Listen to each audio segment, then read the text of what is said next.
এটি হচ্ছে মহাদেবপুরের ঐতিহ্যবাহী সেই বকের মোড়। এই যে বকের মোড়ের সাইড দিয়ে কত সুন্দর করে দোকান তৈরি হয়েছে। বেচা বিক্রি মাশাআল্লাহ ভালো।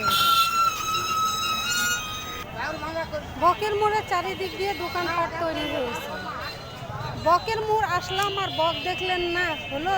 এই দেখেন বক, বকের মোড়ের বক সুন্দরভাবে দাঁড়িয়ে আছে। এক সময় পানি এখানে দেয়া হতো, এখন পানি নেই, শুকিয়ে গেছে। বকের মোড়ে দেখেন এই বকটা একটু ভেঙে যাওয়ার মতো দিয়েছে। এখানে সুন্দরভাবে ব্যবসা হচ্ছে শুটকি মাছ। সুন্দর একটা সাইনবোর্ড দেখতে পাবেন, প্রাইম ব্যাংক।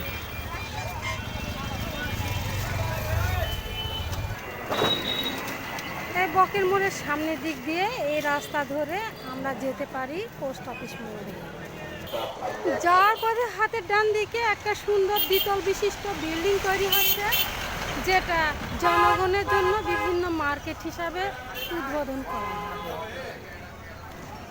এই মোড় দিয়ে একটু যদি ভিতরে ঢোকা যায় তাহলে দেখা যায় এখানে গাছ বিক্রি হয়।